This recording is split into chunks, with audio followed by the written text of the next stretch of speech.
Like, come up with your list and be done. We are live. We're live. Leave fish. That's what I said, then. We're live. Why won't you let me see it live? Oh, yeah. You want to be live? Why won't you let me see it live? Checking settings. Chicken settings. Okay. I'm trying to see how I can be. How can I see this live or not? Remember, Porsche, project and enunciate. Really? Although you are technically closer to the mic this time. Yeah. Hell, you might even be able to scoot this away a little bit. Do you have all that on the microphone over there? I'm about to. That would probably help. Yeah. It won't show freaking HWR live for some reason on the freaking page that we're on. Why are you? Are you on Wi-Fi? I am. Well, we're rolling. All right. And you said this is 191. 191. There we go.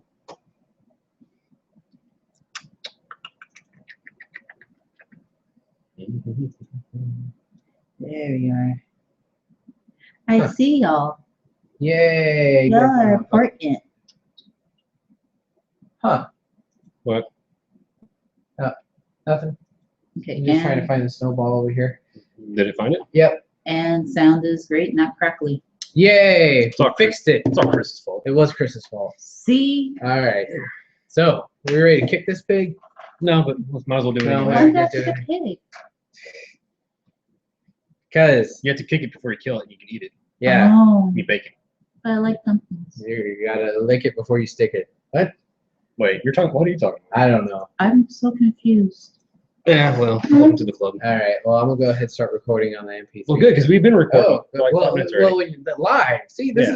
is what live people pay for. You know, the behind the scenes. They don't pay for anything. They don't pay. Yeah. Shit. They got YouTube Red. They pay for something. YouTube bread? What's YouTube bread? It's not the same as bread tube.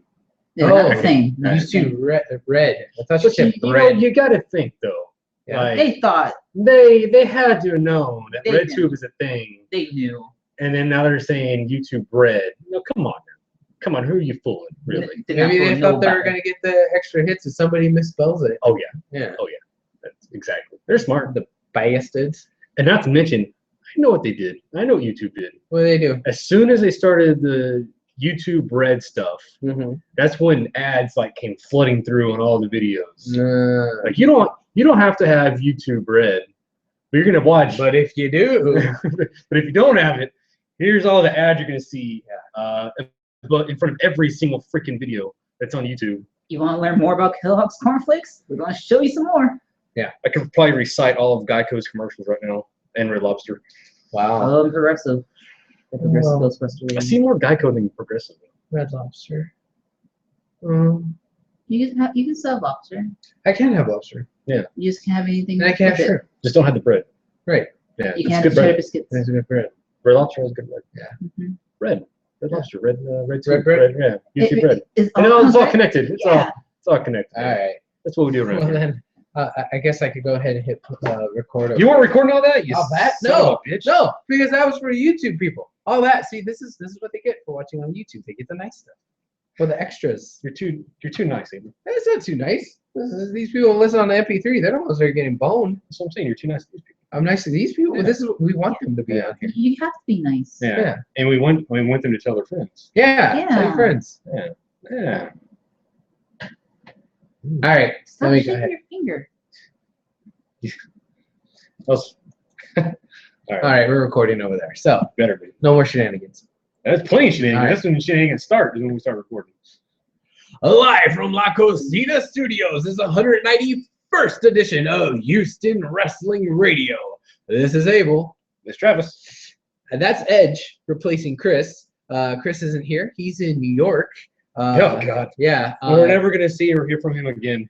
Yeah, he's doing all kinds of crazy stuff. Where were they before for him? He was at Scott's bachelor party. Well, it wasn't New York. Was it like Florida? Or Florida. something? They're in Florida. They're in Florida. Yeah. They weren't in Florida. I hope No, not. that's a whole other type of party. That's a different kind of party. Chris is probably there, but it's a totally different party. Yeah. Yes, yeah, Yeah. Sting. Yeah. So Edge, say hi. I guess that'll work. Okay, yeah. So quick fact here. What's that? This little Edge doll No. probably has a higher IQ than Chris. Yeah, well, Yeah. Okay. Behind the camera. more obedient though, and more polite. That's for Yeah. sure. Yeah, definitely. Yeah. You suck. See, no talk Ain't back. nothing, No, nothing. nothing. I like this guy. Let's keep this guy. Wait a second. Yeah. All right. Oh, don't no. fall down. Edge almost fell. He's just as loose as Chris too. Yeah, all that bow-leggedness. Okay. Behind the laptops, we have Portia typing away on the YouTube live chat. So if you're watching us live, you can go on there, say your piece, interact with us. If we come up with a question or if we come up with something wrong, correct us, let us know. Portia will be back there and bring anything to our attention. So Portia, say hi. Hello, everyone. He said say hi, not that. Oh. Well, it worked. No. No? Yeah. Oh. No? They Well- couldn't see me anyway. Aw. Ooh. So somebody talk to her. Okay. She's lovely over there. Aw. No one likes me. Aw. Okay, so that being said, you wanted to start off the show with a little certain something something. Yeah. When we were writing the notes. What are we gonna kick it off with? Do you remember there's a show that used to come on VH1. Okay. It was called Best Week Ever. Okay. You remember that show? Yeah. Yeah. Every Yeah. week it come on, they're talking about all the cool stuff and who's Mhm. having the best week ever and everything. Mhm. I thought about that show this week. You know why? Why? Because this week, Brock Lesnar is having the best week ever. Come on now. He started off the highly anticipated return to UFC. UFC 200. UFC 200 against Mark Hunt. Mark Hunt. Yeah, you gotta be careful how you Yeah. pronounce that. You gotta be very careful. Yeah, PG right Yeah. here. Yeah. So we weren't really sure what was gonna happen with that, but did you watch the match? No. I watched it. You did. I did. You ordered it? Sure, we'll say ordered. Oh. I saw the match, and I was kind of nervous watching him fight because you could tell like he was a little nervous. It started off kind of like he wasn't usual boisterous self, you know. He was kind of Okay. taking his time and kind of pacing and kind of get the layout of everything. And Okay. but man, his takedowns against Hunt were brutal. Hunt is known for his, throws the punches. He's a striker. And they just said, as soon as he hits Lesnar, he's down. It's going to be it. Well, Lesnar took some punches, and he didn't go down. Yeah, it was. I think by the time it got to like maybe this end of the second, maybe the third round, you could tell Lesnar was getting his confidence back, and he was starting to become Lesnar again. Nice. And he beat it. Like it went to I believe that one went to judge's decision. But anyway, yeah, it was judge's decision. But it was obvious. Like even after the first round, I was watching with my wife, and I told her he's got this. Because he was still commanding each round. Okay. Yeah, it was a good fight though. It was good, and I'm glad, or I'm assuming that everybody involved is very happy with the outcome. McMahon's, especially McMahon's. Yeah. And of course Dana White and all that, but it was a good fight. Yeah, of course. Oh, I'm sure he's happy. Yeah. It came out that they released the pay for the salary for his fight. How much? $2.5 million. Ooh. 2.5 million. For a fight. Yes. Wow. That's a lot of green. Yeah.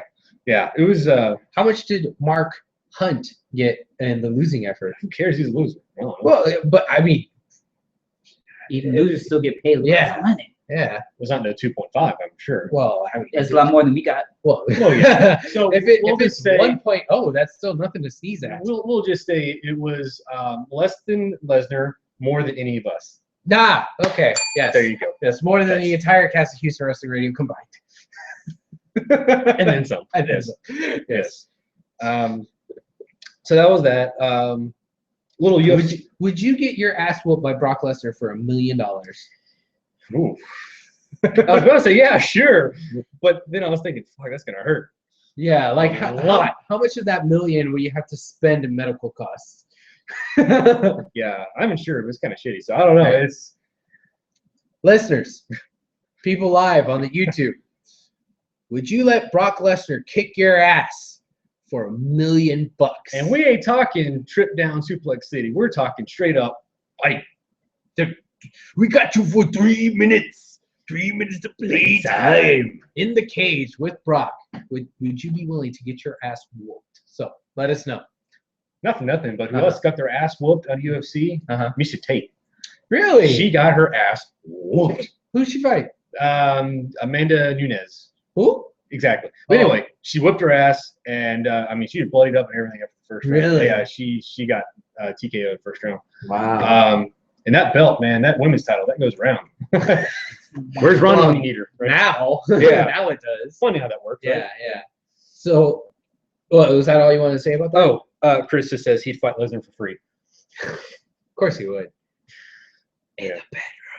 He didn't say where. Yeah. He didn't say where at all. Yeah.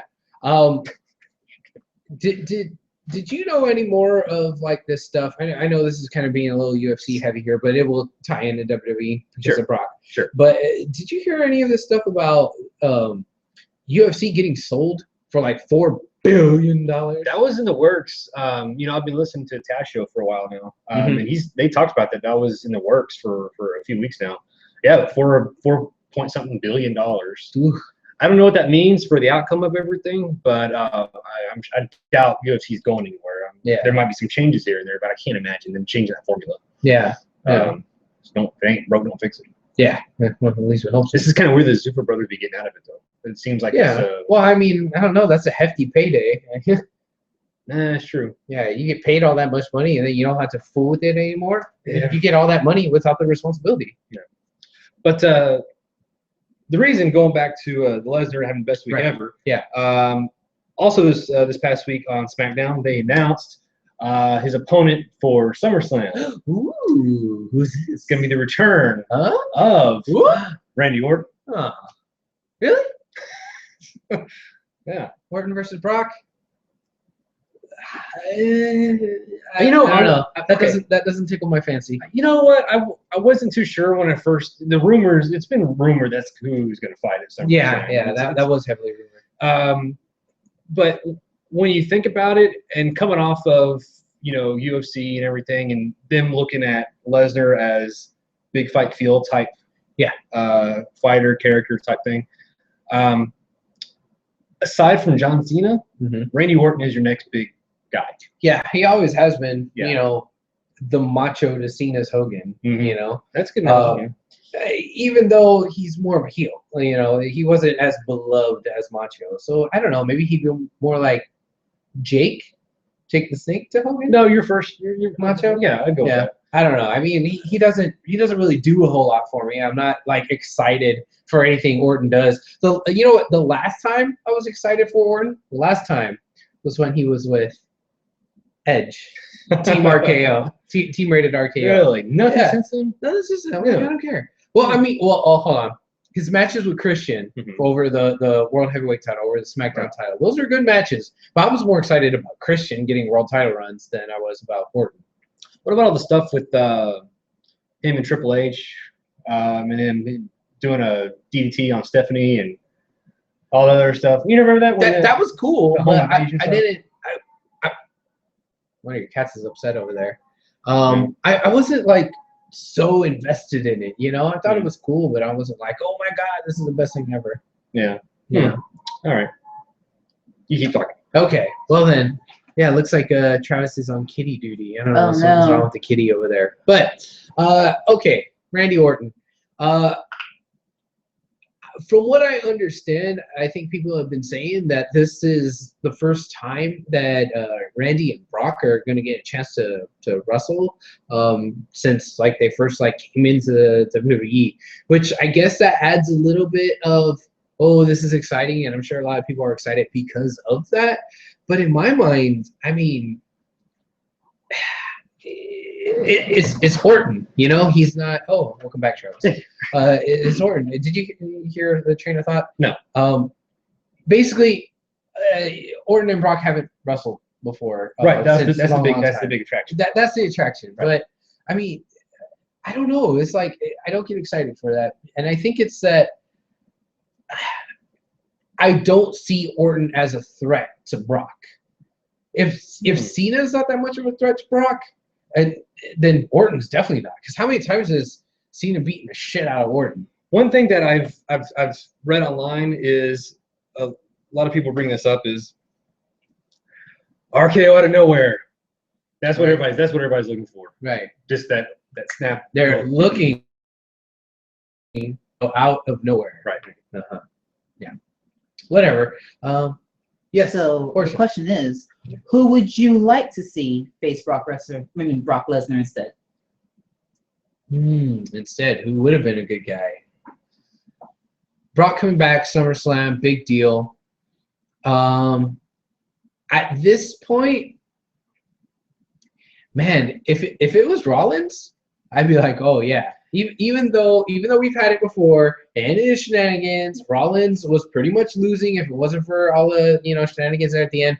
I would like to see that rematch and actually have it go to a finish and see what happens. Not for what they're looking for. They're looking for a big time fight. Yeah. You're not going to have that on anybody that's on the current roster right now. The name recognition. Aside from Orton and Cena, that's it. You've already had your trifecta with Undertaker. You can't do that anymore. Right. I would look outside. I would look to Kurt Angle. Oh, yes. Yeah, all the rumors about Kurt coming back, and then it didn't happen, and then all the rumors were killed. I think WWE was the ones that were playing rumor killers, wasn't it? Is that how that played out? I can't remember. He did an interview with that, saying that he's been in talks with WWE. And then like a week later, and then WWE said, no, we're not. Yeah. Yeah. So I don't know who's doing the red herring or what. Who knows? That would have been really cool. Because I think Kurt, even though he's spent, the last half a decade in TNA purgatory, I'm sure people would still remember him. I think so. Yeah. Which is weird because I think he's probably spent more at this point. He may be more of a TNA guy than WWE guy, but yeah, people still think of him. Yeah, like going back to Kevin Nash. A lot of people are like, hey, they'll meet him or whatever. Hey, you're gonna come back to WWE. Where you been? He's like, dude, I've been on national TV for like, when he was still in TNA. Right. But people just like, there's not enough reach in TNA. And I'm not trying to like talk shit just because it's fun to talk shit about TNA. Like that's a fact. Right. It doesn't have as much reach. But I think that if Kurt did come back, Kurt versus Brock, WrestleMania 19 rematch. WrestleMania 19 is probably my favorite WrestleMania of all time, even though I'm from Houston. Everyone says 17 is the best. I like 19 better. And that match where Brock almost killed himself with that shooting star, up until the shooting star, dude, that match was fucking flawless, and it was great. And I'd like to see if Kurt could still do it. My only thing is I would hate for them to try to compete against themselves on that match. Yeah. Was it how many years later? A lot. 2002, 2000. Right now, well, WrestleMania 19, and we're at what, 32? Right. So 19 minus 32. 13 years later. Right? No, you're mathing wrong. So I am mathing wrong. 13x. Yeah, there was something. Math. Number. It's a number. That's a lot of numbers. Right. You can do it. We believe in you. Wrestling fans have been born since then. Right. Yes. Yes. That's true. So, that's it. And I just wanted to bring that up for the whole Lesnar thing. He's on a roll right now. So, and today's his birthday. What? Wait, what? Happy birthday, Brock. What? Really? Yeah. Today's his birthday? So, completing the best week ever. Yeah, there you go. That's what I'm saying. He's having the best week ever. Wait, what's Sable gonna do to him tonight? Ooh. What's the little whip that she used to use? Oh.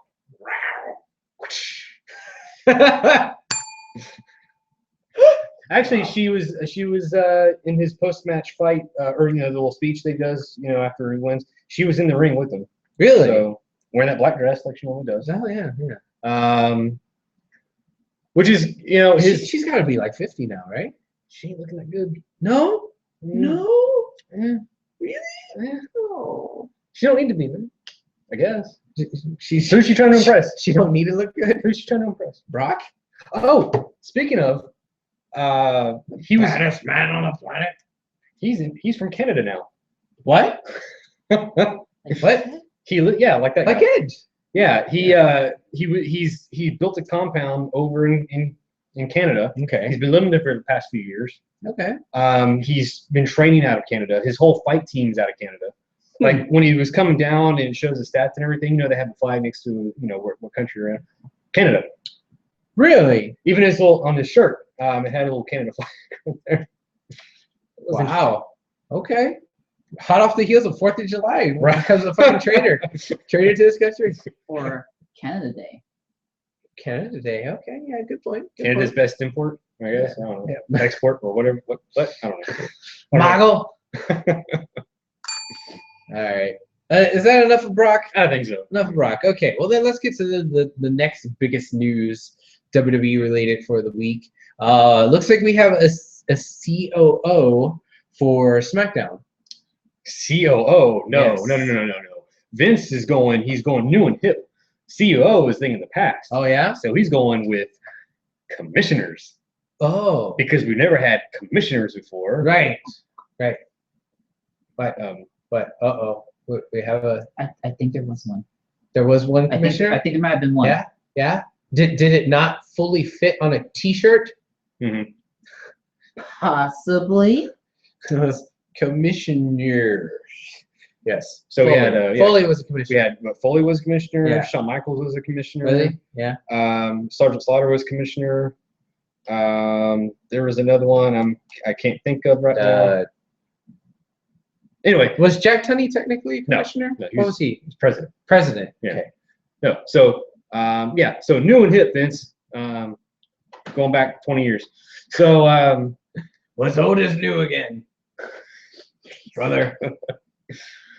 so yeah, we got announcements of commissioners for both Raw and SmackDown. Right. Who were they able to? Well, SmackDown is going to be Shane O'Mac, Mhm. and Raw is going to be Steph O'Mac. Is this a shocker? No, not a shocker at all. Not surprised in the least, and I'm okay with not being surprised because I think that's the right call to do. However, There's a little asterisk right there. there is an asterisk. Mhm. Both Steph and Shane have to appoint general managers Yes. for both of the respective shows. Right. WTF? What? That was my initial reaction. Yeah. And then I was thinking about it. Okay. Look who you have as commissioners. You have Stephanie McMahon, who's more behind the scenes than anything. Then you also have Shane, which Shane, how much longer is he going to be around? Well, he's not that old. It's not like No. he's gonna kill over and No, I'm die. not talking about that. I'm talking Famous about gonna kill over and die. It's gonna be Vince. right. No, he's dead. Yeah, Right. No, but I'm just saying Shane, like he's not going to be around a long time for. This is supposed to be like a short term stint that he was doing. Okay. So I would assume he's already been gone by now. So the point is, if you have commissioners just in the back, you have your general managers that are your week-to-week authority figures. Okay. So when something's really fucked up, like nowadays, when the shit hits the fan, Vince comes out. The commissioners, I think, are going to be that spot. Okay. I kind of see what you're saying, but it's not like Vince is out of the picture. We still have Vince. So there's the chairman of the board. Right. Then we're gonna have the COOs. Then we're gonna have the general managers. It's like that's fucking 5 authority figures. Like a real business. Well, Right, yes, it's yeah. like a real business, but this is a TV show. This is a wrestling show. People bitch. The hell you say? People bitch already about like the freaking how much you see and how much has been overplayed in WWE of the authority figure, whether it's a Yeah. heel or not. Like, oh my God, it's just been such a freaking thing, and Mhm. it's just over and over and over. It's been Yeah. overkill, and Yeah. now you're gonna double the Yeah. amount that you have. I mean, I don't know. I mean, I get what you're saying, that's what real business is like. And this is not the reality era. Yeah, okay, reality era, if you want to call it that. I mean, I don't know. I just I don't know. I'm so apprehensive about it because I feel like now we're gonna have a 20-minute segment on both Raw and SmackDown with Shane and Steph on their respective shows, and then later in the night we're gonna have whoever the general manager is say something, and then like it's all just gonna be like about them. No. I think maybe the first week or so, it's gonna be like that, but it's gonna taper off once you have the establishment going. Yeah. I don't think it's gonna be as bad. I would hope not. Well, okay, what if wild speculation time? What if Stephanie appoints Triple H What if Shane drafts Triple H? as a wrestler? Is he You wrestling? Yeah. okay?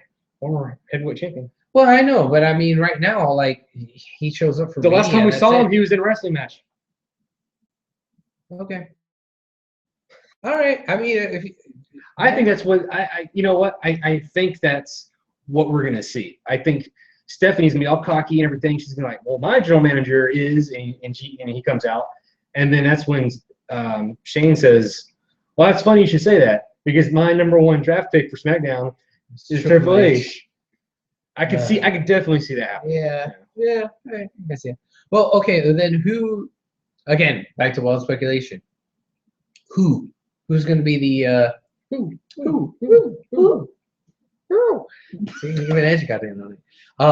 Who's going to be the what are we calling? Yeah, who's going to be the GM? You're already losing track of it. Yeah, I'm already losing track. Who's going to be the GMs? Steph. Who's Steph picking? Oh, I mean, man. okay, you said Triple H, but there'll be shenanigans. Okay, if you can't get Triple H, then who? Our wild speculation. Do you think Kane or John Laurinaitis, or is that just red herrings? Or maybe who would Steph like enough to point as a kiss ass to her? And Eric Bischoff. And do you think Eric Bischoff, the character, would kiss her ass enough? Yeah, I just answered my own question. Yeah. To be a general manager, yeah, he would do it. I mean, they're already going back 20 years calling them commissioners. Right. So why not go back 20 years with old GMs? All right. I got an interesting one for Shane. Paul Heyman. Oh. Now, technically, Heyman would be a heel, but that's okay because Shane will be a face. So there'll be a little bit of conflict there. But I could see Shane respecting him enough where it's like, even though we don't always see eye to eye, but I think you're very competent to run SmackDown. Yeah. Do you remember that time in SmackDown? It didn't last very long, but Kurt Angle was a GM. He was in a wheelchair. He got thrown off a building in the wheelchair. Yeah, I don't remember how long it lasted for. But he was a GM for a while. Yeah. I could see like WWE bringing him back, but be hesitant to have him as a wrestler because of his state. Yeah. I know some people were throwing this name out there for a GM for Shane. Sting. Ooh, I like it. But going back to the whole thing about Shane not always being there, they need somebody to be there weekly. Would Sting be there weekly? Yeah. Well, he was there weekly for TNA. Oh, but they only taped like once every month. So he just had to be there for one taping, not traveling the countryside every week. Right. You got someone, Porsche? I got one. You got one? Nikki Bella for Steph. Get out. Ooh. She would be heel. Get out. Why you gotta be try something? No. This is interesting. That could be douchey enough that it would work with Steph. Oh. And then D-Bry on SmackDown. That's funny you should say that. Why? Okay, let's see what Chris is saying here. Hi, Chris. WWE Twitter link that D-Bry is a SmackDown commissioner. Well, shit. Okay. Commissioner or general manager? Well, he must be the general manager because Yeah. the commissioner is Shane O'Mac. Wow, D-Bry, really? That would be the uber face thing to do for Shane to do. So yeah, that would. If totally WWE Twitter leaked it, I'm okay with saying it on here. Yeah. If Spoiler.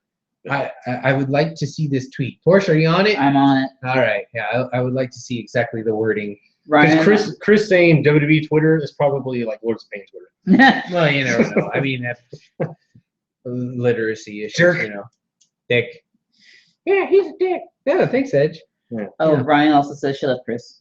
Oh, see, we have connections all coming. Yeah, there you go. All right, so Everybody hates Chris.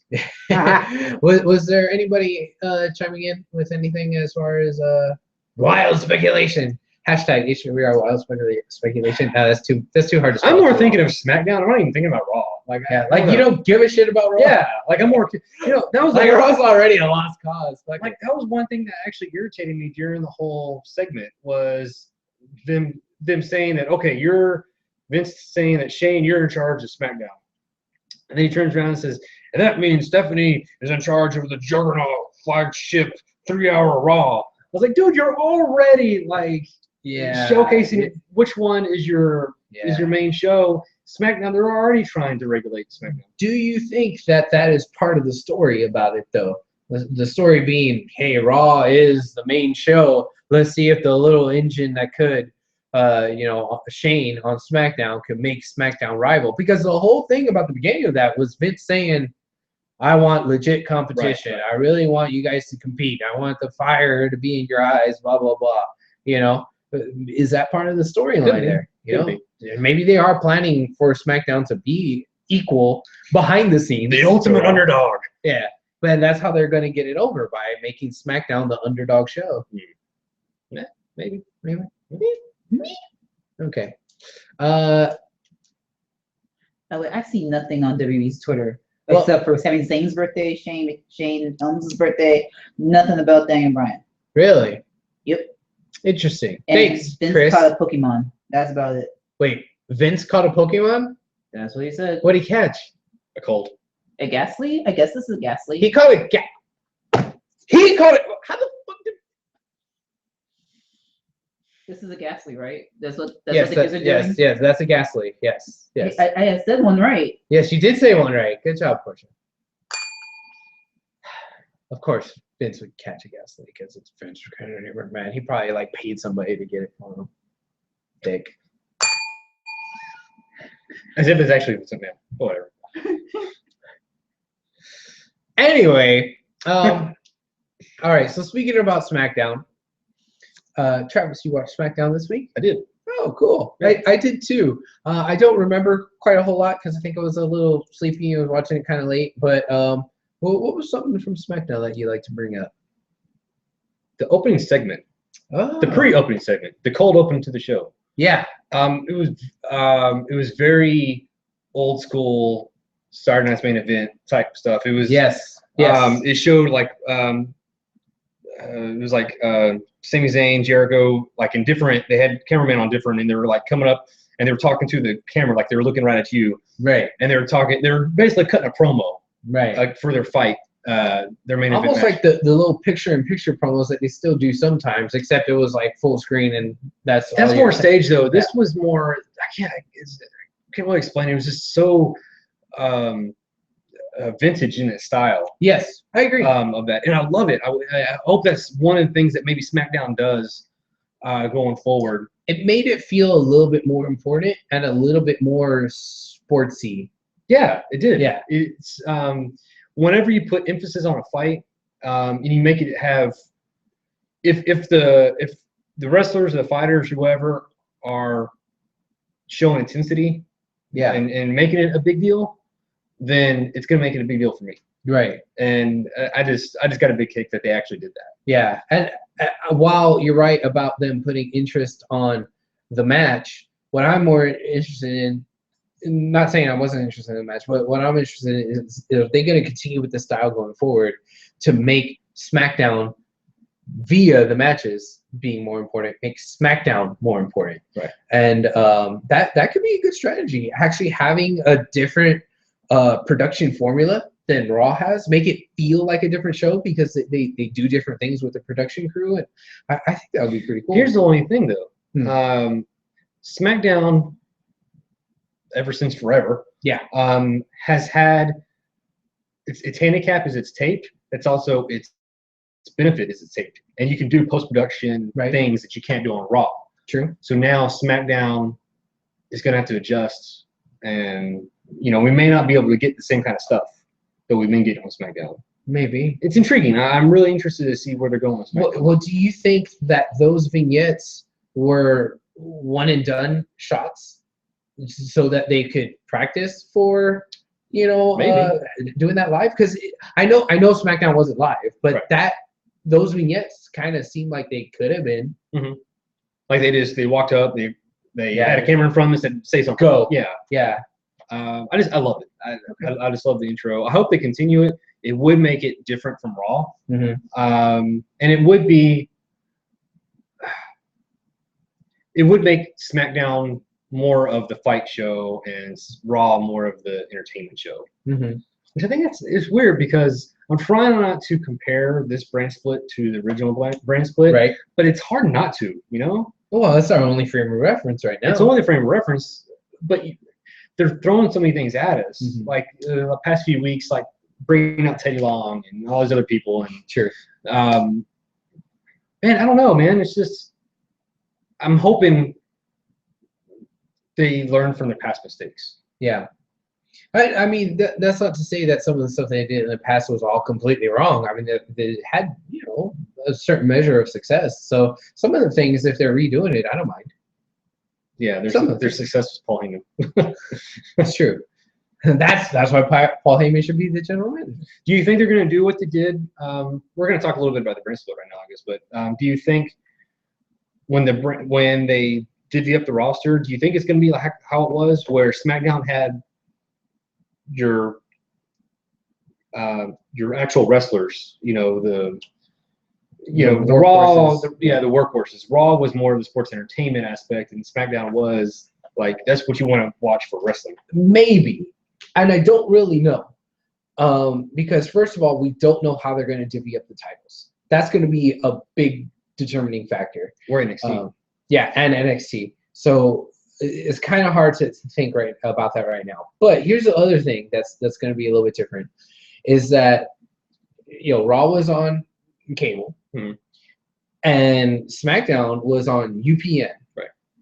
Free TV, right? And what they did, which everybody knew, especially looking back on it, they put like the more ethnically diverse wrestlers on SmackDown. That's where Rey Mysterio. Yeah, you had Rey Mysterio on there. You had like a different cast. Because you had a different demographic, but Raw had all the white wrestlers, basically. But here, it's on the same network, same network, just two different nights. So I don't see the demographics being an issue. So I think that it's probably going to be a little bit more evenly split, so we're going to see just the overflow of the same type of guys left on both Raw and SmackDown. So I don't think that they're going to divvy it up more towards demographics this go around. But again, I don't know. I mean, I'm not sitting there in the boardroom. Well, you got two big guys that are going to have a title match this coming Monday. We got Seth Rollins. We got Dean Ambrose. Mm-hmm. What did you think of their segment this week? Well, first of all, Rollins had an idea. He went to Stephanie and he says, "Hey, you got the Jericho highlight reel. You got Ambrose Asylum. I want to do the Rollins report. Yeah. I got exclusive footage. I sit down interview with Roman Reigns. Yeah. He reveals all. I want to show it to everybody." So they say, "Sure, why not? Go out there." Rollins report. I like the whole thing. The whole thing. The whole thing. Yeah. Really? Yeah. Wow. Did I like it, or do you not like it?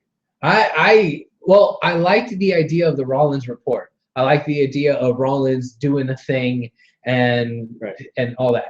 What I hated was the fact that Roman is suspended for a violation of the wellness policy. Right. You violate the wellness policy, you get suspended. You're not supposed to be on TV. The reason why it's a punishment is because you're in the business of fame, and we're going to take away your fame. We're going to drop your stock. That is the punishment. What they did was a fucking reach around where they figured out a way to not have him on TV but still have him on TV. Right. And it's like, oh, dude, come on. Like, Was what Rollins did, was the vignette itself funny? Yeah. In any other circumstance, let's say Roman was out for 2 weeks because he sprained his ankle or something, and Rollins did this. It'd be funny. It'd be awesome. I'd like it 100%. But this dude's supposed to be on punishment, and his punishment is that his ugly mug isn't supposed to be on the TV. And what do? You put his ugly mug on the fucking TV. So I'm mad at that. I was mad a week or two ago when they said that they weren't going to take him off the mat. That's what I wanted. Right. I wanted them to remove him from that main event match. Mm-hmm. I guess they're just dead set on having the Shield fighting for the title. I think that's what it's going on. Right, which I'm not against. But you could have saved that shit for the next pay-per-view. Mm-hmm. Have Roman out this entire time. Hey, he's off of the pay-per-view card. He's been suspended. Have Rollins still do all the stuff where he's actually calling him out on it. Right. But once, that's it. Then don't mention him. And then after Dean and Rollins have their one-on-one, we're gonna have a rematch. Oh wait, here comes Roman. Hey, I didn't get my shot. Okay, boom, SummerSlam, the Shield. I think it would make sense to have a battleground this Seth Rollins and Ambrose. Yeah, that's what I'm saying. Because the rematch should be Rollins and Ambrose. Yeah. Yeah, that's screw them. We have a question though. Yes. Does this indicate that maybe it's not as serious of a violation as we thought? Maybe a prescription that wasn't approved, but it's still kosher. Yeah, WWE is being very hush hush about what the violation was. Right. Usually this gets around, but you hear about it, but nobody knows what exactly it was. And that makes me think that it's not something just silly like a prescription thing. I mean, if it was something silly, he just took an extra fucking Z-Pack or whatever. But that's a double-edged sword though, because if they say that, hey, he got penicillin and it was bad penicillin, but we have to suspend you. If they told everybody in the world this, then they would still be mad because he's been suspended for 30 days. Well, they don't have to say that. Oh, well, they don't have to add the fluctuation of the voice there. They could just say, well, he was suspended for this. Not, oh, well, I guess we kind of have to suspend him, but even though it was just this, all they have to say is, oh, he was suspended for violation of wellness policy. This is what it was. And let other people judge, and other people speculate. Oh, well, it was just fucking penicillin. Lords of Pain, fucking PW Torch. They could add their editorial. We could add our editorial. WWE, all they had to do is just say the facts. The fact that they're not saying the facts makes me think that it's probably something worse. Someone's going Adam Rose. Yeah. I don't know. It's technicalities and whatnot. I don't know what all you can be suspended for as far as wellness policy goes, so I can't really say anything about it. I mean, that is true. It's easy for us But anyway, getting back to the whole segment, yes, was getting past the fact that, Roman is suspended, but they're still... Here's the thing. I didn't really mind it because it was just, footage of him, from past interviews. Yeah. So it's not like they, had, live interviews with him and he was getting paid for that shit. Right. But I think all the cuts, they worked really well. Him going back and forth. It was well done. Yeah. It was funny. I don't think that there was anything wrong with the actual thing itself. Here's the thing. Rollins, for being a heel, he's right. He is. Right? He's right. You can't argue with the man. Right. It's you got suspended and you didn't get your rematch. It should be a one-on-one match. Right.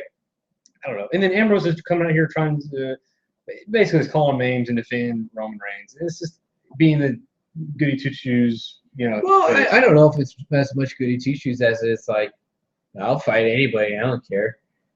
I will say I loved it how they cranked up the intensity between them two talking. Yeah. Dude, that... Again, I think I said this last week. They're making a really awesome push for a one-on-one match at Battleground. Yeah. The fact that Roman is hovering over here. Yeah. It's Dean versus Seth versus asterisk Roman Reigns. Yeah. Yeah. I don't know. When Rollins, that promo that he did against when Ambrose was in the ring, he's getting up right in his face. That reminded me, was it before his fight at WrestleMania, I think it was, when he was fighting Lesnar, and Paul Heyman was in the ring, and Paul Heyman was calling him out, and he got in Paul Heyman's face and talked him right into the turnbuckle, like started climbing the turnbuckle, yelling in his face. Yeah. That's the intense Seth Rollins. That is just amazing to listen to. Yeah. Because he's not being whiny. He's not being a whiny heel. Right. He's being assertive. And he's being pissed off because he never got his rematch. Yeah. I'd be pissed off too. Because the whiny, cowardly heel has been so overdone in WWE. God damn, it's like almost every heel is a whiny. My only nit to pick at the end of that, to carry on what we're saying right now, is I wish that whenever Rollins was, you want to do it right here in Detroit? We can do it right here in Detroit. And then he walks out.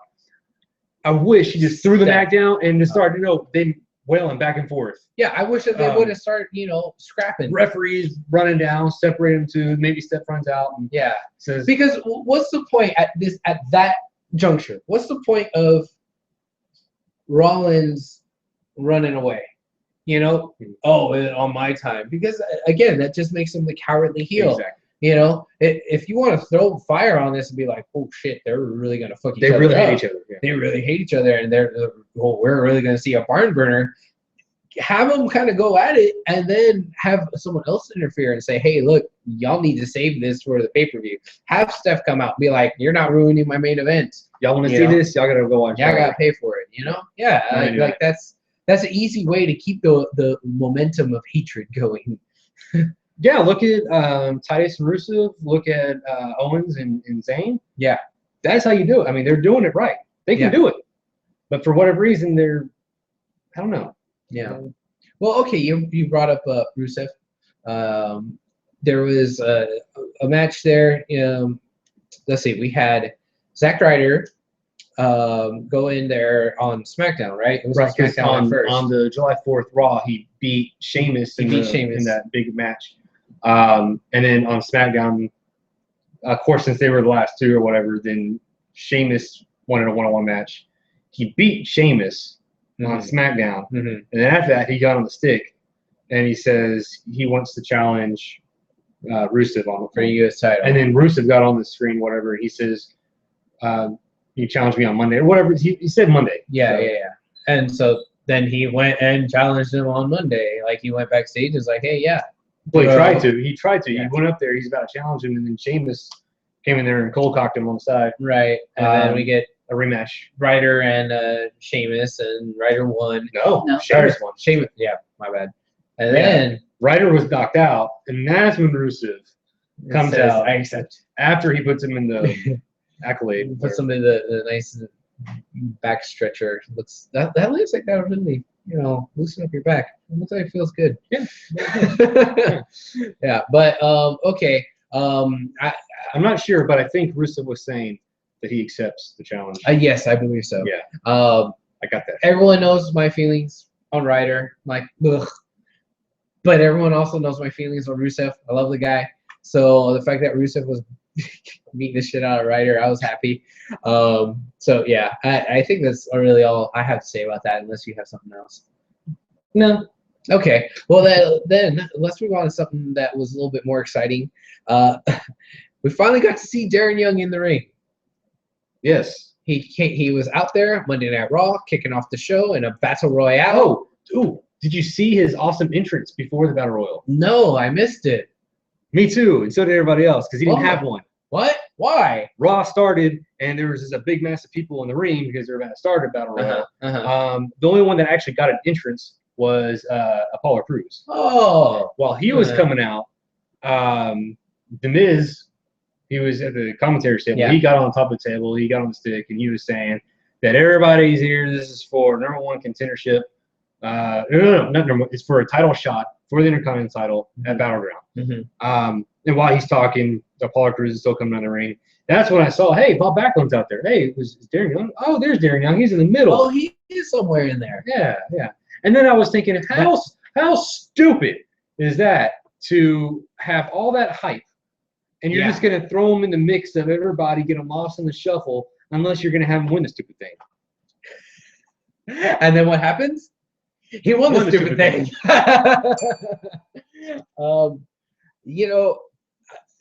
I would be okay with that if he didn't win by luck. Yeah. That's my thing. Yeah, that's true. He did win by luck. I kind of would have liked it if Apollo Crews tossed out whoever that second to last one was. Who was it they tossed out? Baron. Baron, yeah. He tossed out Baron, and there comes, Darren Young behind him, right, and then tossing him out, Like, I would like that. Go behind him, right? Oh. No, they could them two could have been tussling next to the ropes, and Darren could run up and toss them both. Toss them both out. Yeah, that could work too. But he wasn't involved, and he just kind of won it by dumb luck. But I mean, I kind of don't like it, but I kind of do like it because I want to think. Yeah. I want to think. This is a slow build, slow burn for me. Yeah, sure, we've had like 2 months of him with Backlund. But I was complaining last week. We need to see the motherfucker in the ring. Right. It's too much now with just the vignettes of them via satellite, over Skype or whatever. Like, let's see him actually interacting. They finally pulled the trigger, so I'm happy about that. And, okay, he won a match where he didn't get an entrance. All right, well, now he's getting a title shot. Maybe we'll see the entrance. And Backlund was losing his fucking mind in true Backlund fashion. But if they're giving us a little at a time. And I think I'm okay with them giving us a little bit at a time. Is it? Well, we got what, a week and a half? Yeah. For Battleground. Yeah. Is that enough time for? Is that because we're gonna have SmackDown, and then Raw, then another SmackDown, live SmackDown. Right. Yes. And then Battleground. Is that enough time? Is that gonna be enough TV appearances to make you care at Battleground during that match? And the Battleground, is Darren Young making him tap out with the crossface chicken wing? I would hope so. I would at least hope to see an attempt at making a crossface chicken wing. If he loses this, I'm okay. If they're still continuing with the slow build, like, Backlund loses his mind and like, I can't believe you lost, but then like, well, you're gonna have to strap yourself up by your bootstraps, kid, and then you're just gonna have to try again, and then we're gonna make you great, even if you're not great, and because I like to see it. I like to see this Backlund encouraging, but because he's a crazy ass man, weird encouragement type stuff. So if it's a slow burn, but not too slow, I think it'll be okay. So you don't think like he has his match, maybe he loses against Miz, and then next week he's on Superstars? Oh, if the next week he's on Superstars, then oh god, I fucking hate it. But if he loses, Backlund starts encouraging him, trains him a little bit more, does some more stuff. We get more build, because that's what this has all been about. It's been building his character, even though like there were several weeks in between that were just kind of shitty. Mm-hmm. Like for the most part, I feel like they've got the formula right. They need to tweak things here and there, but they've built Darren Young and Bob Backlund as a team through just character stuff. Right. It's none of it has been wrestling. Right. None of it's been wrestling. Like even this match that he won, it was a battle royal. Battle royals are never showcases for wrestling prowess. They're called clusterfucks for a reason. Yeah, it's just a fucking clusterfuck. Yeah. So. Ta-da. You said that you had something that you wanted to talk about AJ Styles. Yeah, I think this will be better if actually Chris was here. So I'm gonna be looking at Edge while I'm talking to this. Oh wait, hold on. No, I don't want to look at his face. Oh, so okay. I don't want eye contact. Okay. But he said something a couple weeks ago, maybe it was 3 weeks ago, I don't know. But it was about AJ Styles and what they're doing with his character. And I didn't really see it at first, but now I'm starting to agree with them.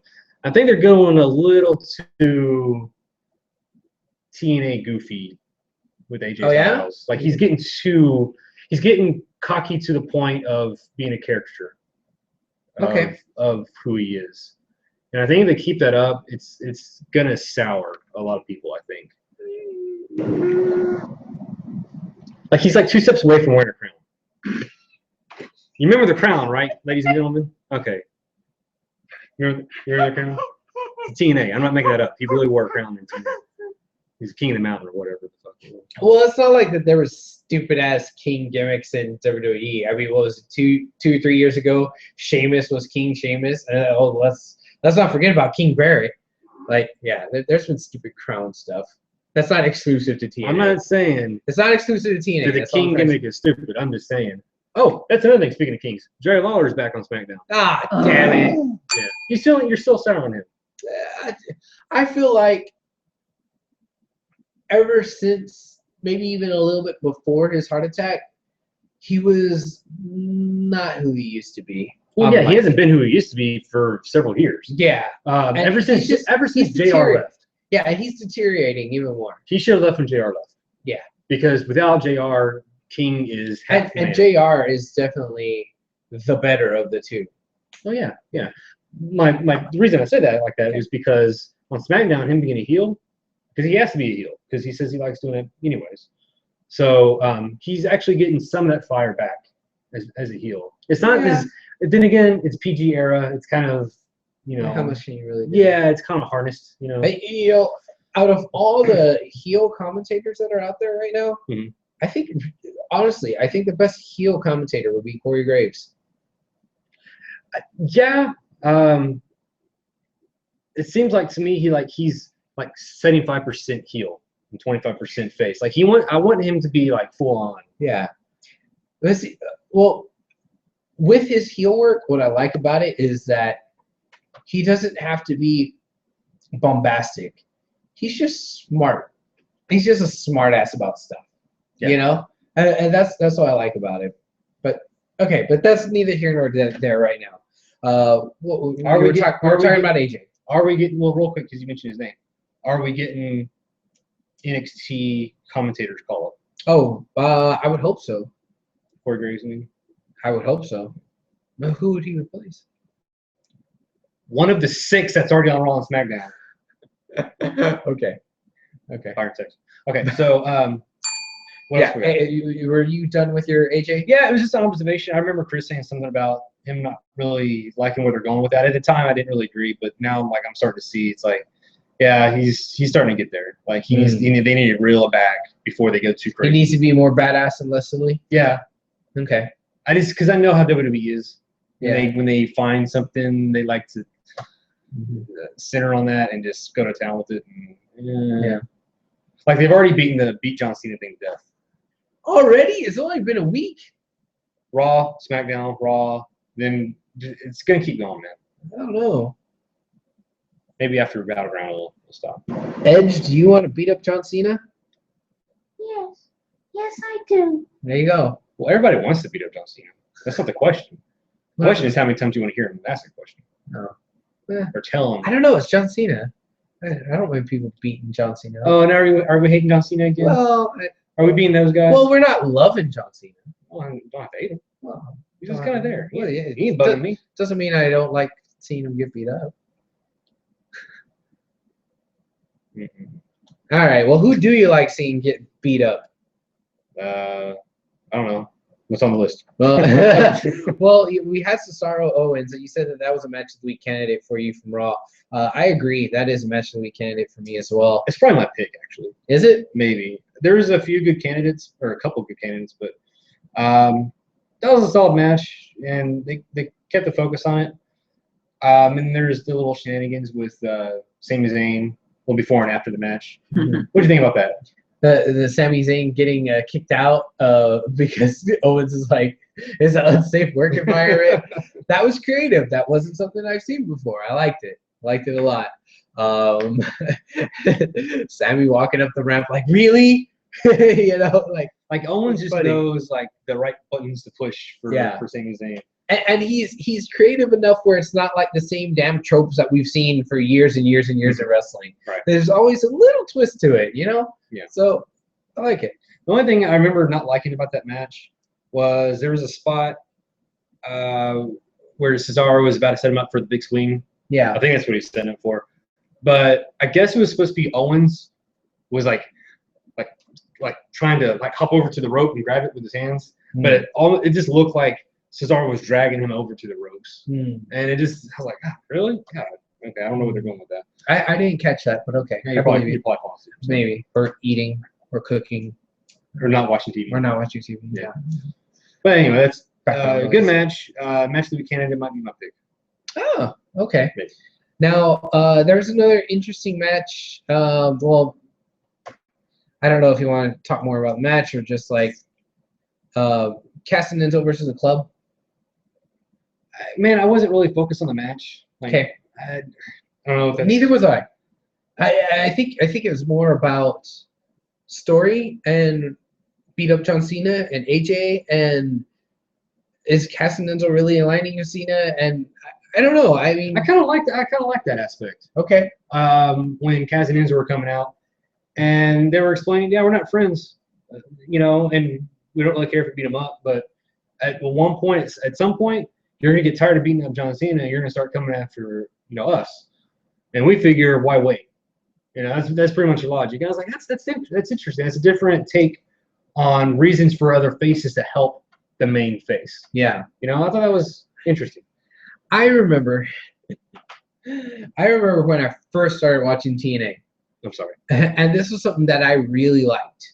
Now they've gone away from it, you know, but at the very beginning, I remember Rhino, specific Rhino, went out there and he was working a program with someone, I forget who, and Like Christian. No, it wasn't Christian, because he referenced. Well, here's why. He referenced another feud and another match that was going on the card, which involved Christian, and they weren't in a program. I mean, yeah, sure, Christian and Rhino, they were friends or whatever, but I've never seen up until then, and I don't think ever since, somebody in one program over here referencing this other program, you know, that's on the card, like something different. Like you never see, like right now, New Day's not going to say anything about like the Shield, you know, fighting each other. They're not going to say anything about Dean versus Seth. But that was something that I saw. Well, they might. Well, maybe because it's New Day, but they might just have like a quip. Right. But they're not going to have like an opinion or like something insightful or, yeah, after I beat this guy, you're going to see this match or whatever. And that was something that was in TNA at the very beginning that I liked. And trying to bring this back to here, I think that might be something that could happen here. And I think maybe, you know, it's just something that I would like. You know, showing that other wrestlers aren't just involved in their own thing, but realize that there's other stuff happening on the card and that sometimes it would affect them. And I think that that's kind of what's going on here with Cass and Enzo, where it's like they're bordering on that, where it doesn't involve us, but I know that it could have repercussions for us. Right. So we're going to reference it. So it's not quite as detached as that. There's a little bit more in there because they are technically in the same program, but that's something I'd like for them to do. Question. Yes. Since we're talking about Enzo and Cass. Sorry if that was like really the long way around to get It was. to my It was point. terrible. Yeah. But question. Since the draft is coming up and we're talking about Enzo and Cass, Yeah. are they splitting them up? I hope not. Remind me, how did they handle tag teams in past drafts? Would they draft like the whole team? No. So it was always the catalyst for a breakup of the team. Miz on commentary, he even said he was part of the last, back in the old draft, he mentioned Morrison. And he said that Morrison went to here and he went there and he became world champion and Morrison isn't here anymore. Well, I mean, has it ever happened where a team got drafted? By luck when it did the lotteries. And that was when WWE was starting to not give a shit. And they were just kind of doing whatever they wanted to do for the sake of moving a certain entity over to another show. But when it was a legit draft, no, it was just every man for himself pretty much. It was always like that. Yeah. Okay. All right. So you have all these opportunities. I think everybody's kind of wanting to see the Dudley split up so we can maybe get a glimmer of Bully Ray. Bully, Bubba, whatever. Have him by himself. Of course, you don't want to see them break up. I don't want to see Reverend Devon again. Well, okay, Devon is one thing, but Bubba, I would love to see Bully Ray. No offense to Devon fans, but in chances of getting Bully Ray, fuck Devon. Damn. Devon can go to Superstars or main event. I don't give a shit. Why do you want to do that to him?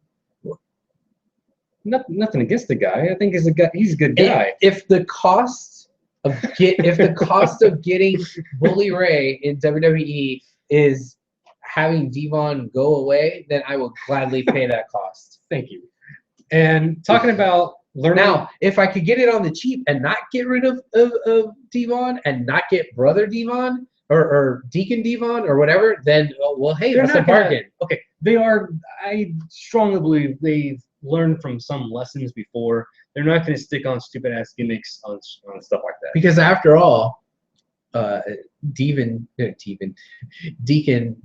is the whole reason why we wound up having Batista. Right. And well, we all know how that turned out. Batista. Batista.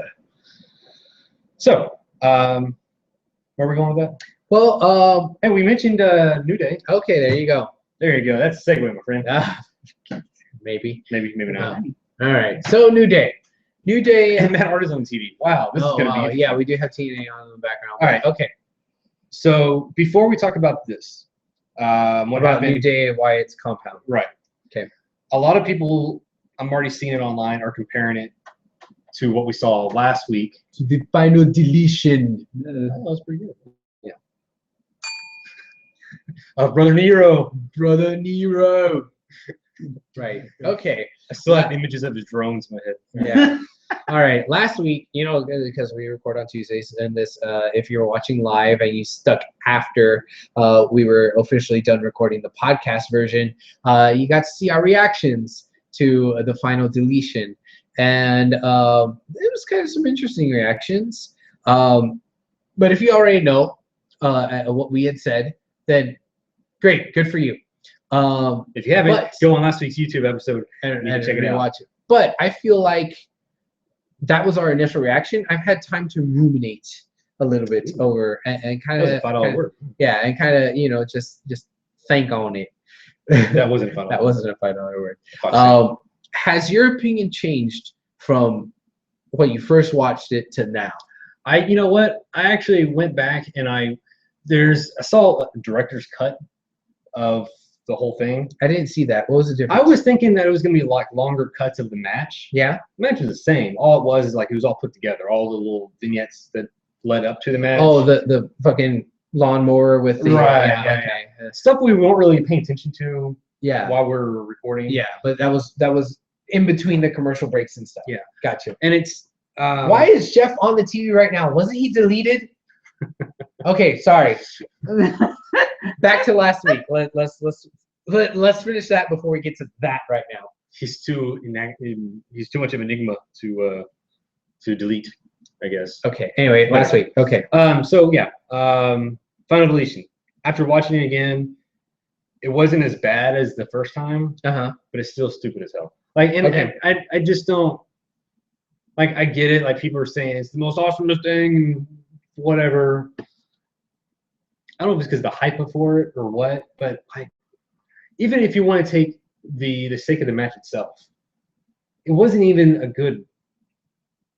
There's nothing interesting going on. The big thing was like the Roman candles, Yeah. like shooting those around. Yeah. Like, I don't know. Like, I honestly, I don't know if I love it or hate it. Like, this is kind of there. Does that make sense? Yes. Yeah. What about Yeah. you, man? Did you watch it again? Or? I did kind of watch it again. I thought I didn't see a director's cut, but yeah, I did see a cut with like everything together or whatever. It's like 17 minutes or something. Yeah, whatever it was. I made I- Randy watch it. Oh, poor Randy. I think my initial reaction was, holy shit, this is dumb. This is the worst thing ever. What the fuck?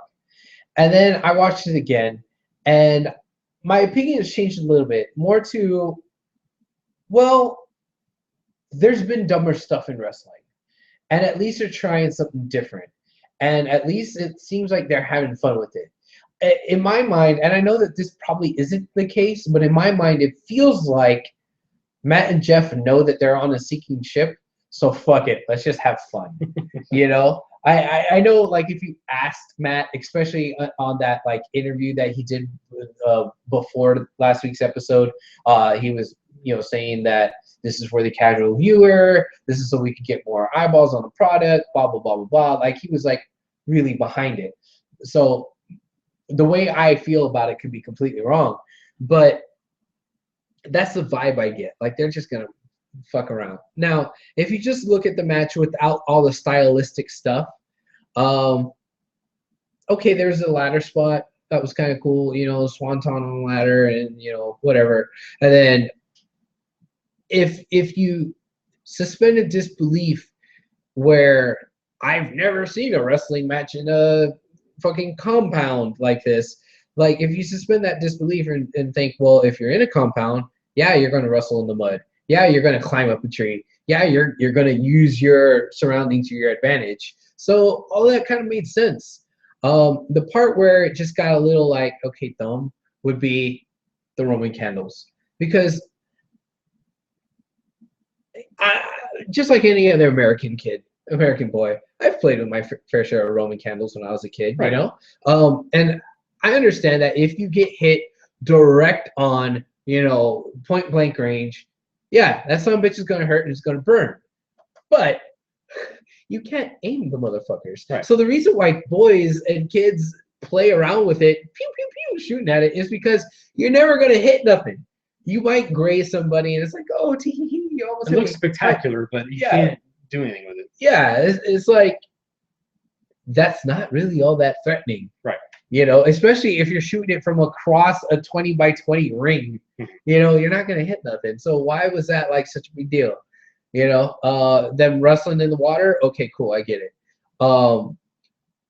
Then the other part where we go, Willow, like, okay, you're telling me Jeff, even though it's Willow, I get it. Then that's his alter ego. TNA has said this is his alter ego. TNA has not said he has magical powers where he can have a wardrobe change underwater and put on makeup underwater. Like when Willow was Willow before, TNA said this is just Jeff being a little weird. Yeah. Not, hey, this is the Undertaker and we don't know who he is and he has mystical powers. Like that's not the background of the character. The way that they portray the character in the Final Deletion is he mystically donned the entire getup and arose from the water from which he had drowned. So there's a disconnect there that just bothered me.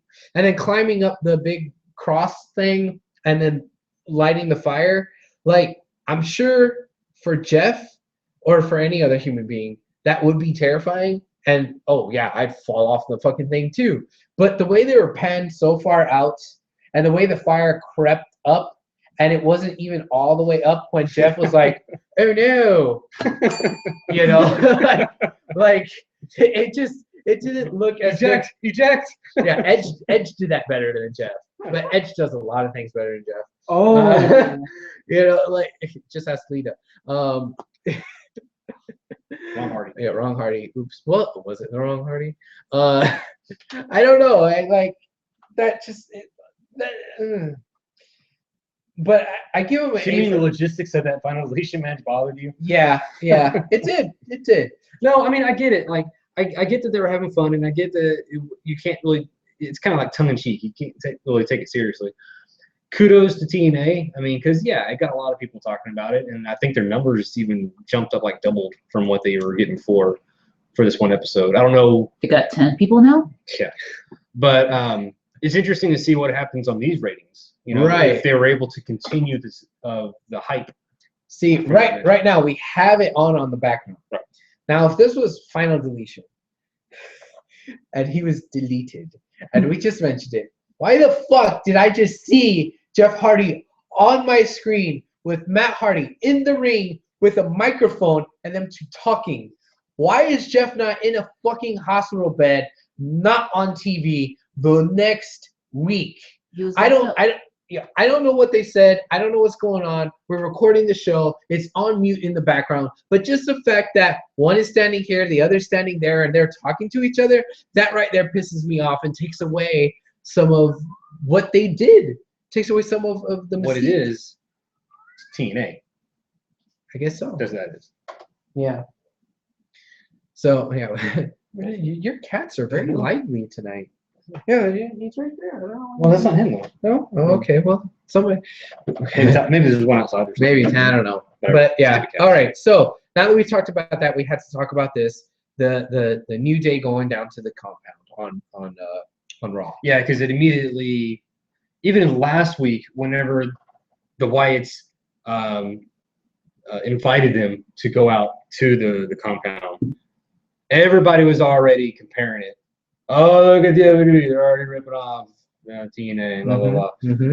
It's like, come on now.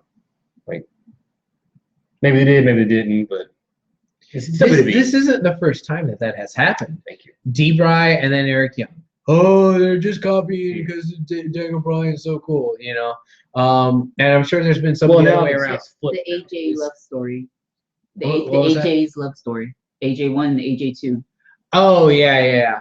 AJ Lee and AJ Styles, you know, they had parallels there. Like this happens like almost like every fucking 9 months, where something Well, happens on one. Usually it's TNA like following WWE. Now it's like WWE's after TNA, Right. and now because of that, everybody's thinking, oh, Yeah. look at WWE. But it's not happened before, Right. where TNA was the one that first came up with something and then WWE copied. Which all of these times, all of these instances, nobody has been able to prove if it was copy or coincidence. Right. Okay? So giving everybody the benefit of the doubt and saying that this was not a copy but a coincidence, then okay, fine.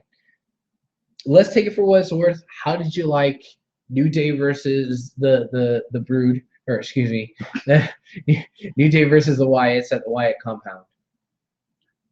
I liked it. Okay, why? Very cinematic, properly for the style of what they're going for. The Okay. kind of grindhouse horror feel, with some interesting angles. I really dug. It was like towards the end where you see, like, I guess it was Bray Wyatt. You see his, like, the camera's like behind his legs, and they're following him walking to a car, and he stops, and then you see like Xavier was like fall on the ground, Slump over. like yeah. he was carrying him, and that's all you Yeah. saw was his leg. Yeah. I thought that was brilliant. Yeah, that was something out of. There like, was a horror lot movie. of stuff like that.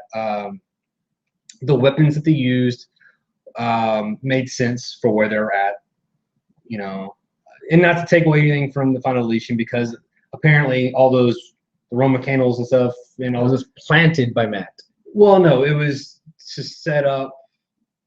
Like all that was planned because his son's birthday. Like all this revolved around his son's 1-year-old birthday party. It was supposed to be a party later on. Whatever. That was the reason why there was all these stupid things out there. Apparently. Yeah, but then there was that one where Matt was saying that that to the Mexican gardener guy, well, you must prepare the battlefield. You know, so he was doing that on purpose. Like, I am going to use big Roman candles as a weapon. Okay. Well, getting back to the Okay. WWE's compound fight of the week. Right. I just like the setup. Like I said, besides just the cinematic feel of it, just them walking in there and you see all the headlights, you know, all light up, and then the big brawl that we got was pretty epic.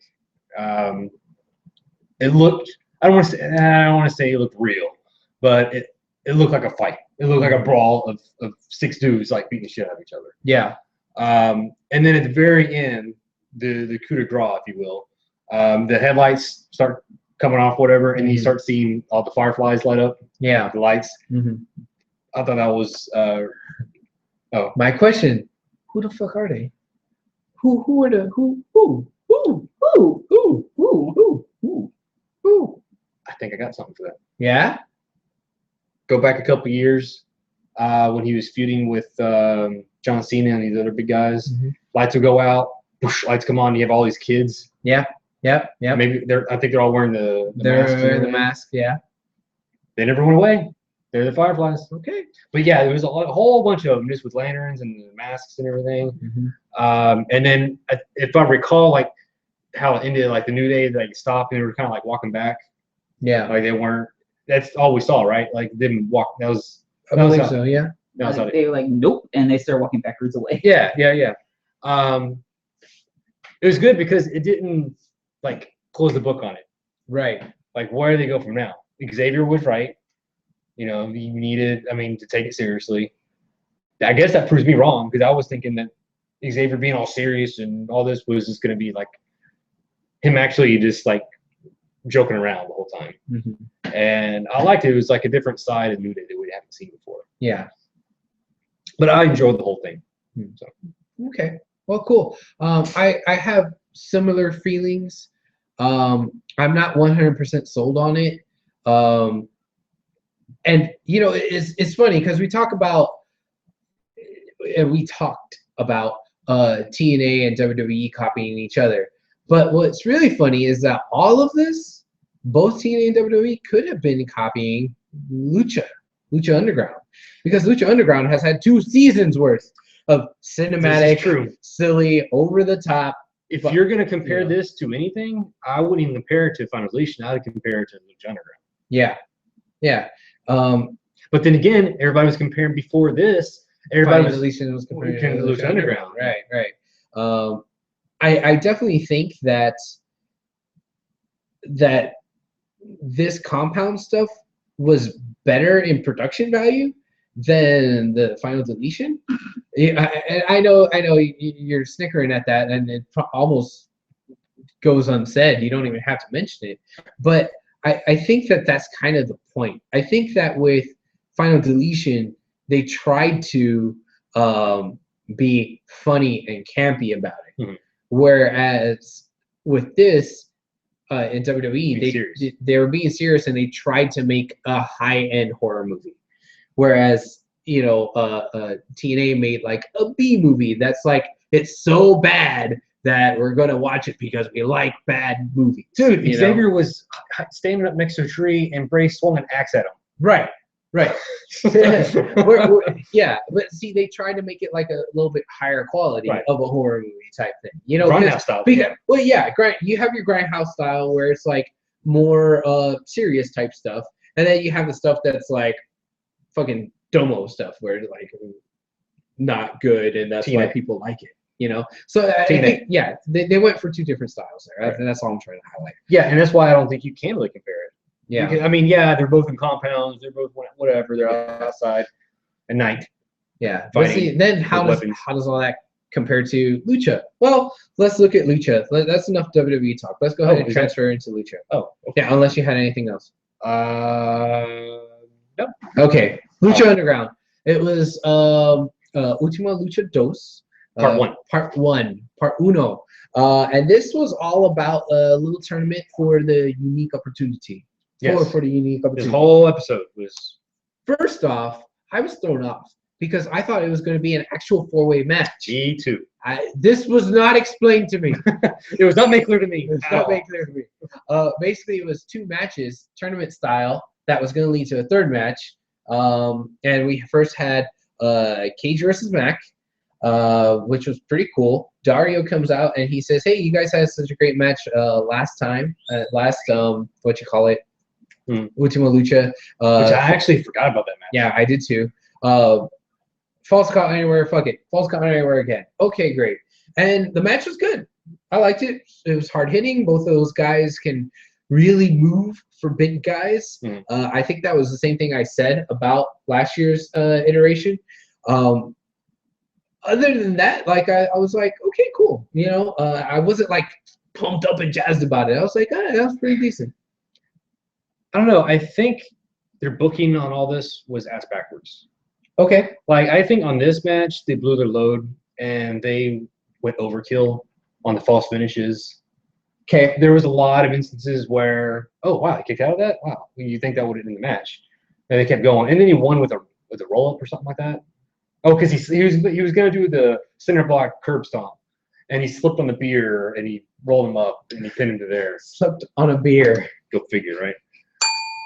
But anyway, that match was like 20 minutes or so. It felt like it. Yeah. It was a long match. I think it should have ended a lot sooner than when it did. You might be right about that. Because by the time it was like the matches got less intense as the night went on. Yeah, I thought. Well, let's go on to the second match. We had Tejano versus Son of Havoc. And what I loved about this was Dario went out and said, okay, a biker and a cowboy well, it's gonna be a bar fight. I'm like, okay, whatever, bar fight. It's not gonna be. But then they brought out A the bar. actual bar, fully stocked with glass and alcohol. Glass. I know, but like this is Lucha, so suspend disbelief. There was glass and alcohol. Just the spot where Tejano gets sent ass first through the bar and all the glass shatters. I'm thinking, oh shit! Again, suspending disbelief. He has all that glass in his ass, and I was like, oh wait, all those bottles had alcohol, so he has cuts with alcohol. Oh, that was really smart. Like, ouch! Like that made me cringe. That made me go, oh. I mean, yeah, we all know it was probably water with sugar glass, but seriously, I mean, if you suspend disbelief. Actually, that spot was pretty, but I didn't make me cringe or anything. Actually, I thought I guess the cool move of that match was getting that box of all the glass and stomping on it, making it like a weapon. Pretty much. Yes. I thought that was well done. I think from all those matches from that night, that's probably my favorite match, and quite possibly a match of the week candidate for me. Really? Yeah. Oh wow, you're taking that far. Yeah. I really liked it because it had that signature Lucha Underground. This is something different match. We've all seen Falls Count Anywhere. We've all seen actual brawls in a bar when WWE goes to films it on location. We've all seen hardcore matches, but I've never seen a match where they actually brought out a bar as a prop and actually have it stocked with glass and alcohol bottles and stuff like that. It was different. Yeah. It was unique. They put their own little spin on it, so I liked it. Right. There's something I don't want to see this probably ever again, but it was good for what it was. Now that being said, Son of Havoc won. Right. So Son of Havoc versus Cage. No. Or Mac. Son of Havoc versus Mac. And here I was thinking that, okay, well, the first one was Falls Count Anywhere. Then they escalated it up to something unique that we never saw before with the bar fight. What the hell is this third match going to be? Oh, my God, this is going to be something bonkers, crazy, off the wall. I bet you were surprised. I was kind of surprisingly disappointed. It was just another Falls Count Anywhere. Like, oh, okay, but you just did that. But I thought you took 2 steps, but then 1 back, and okay. That hurt your brain? Yeah, okay. A little. So I was like, oh. Then it worked. Yeah.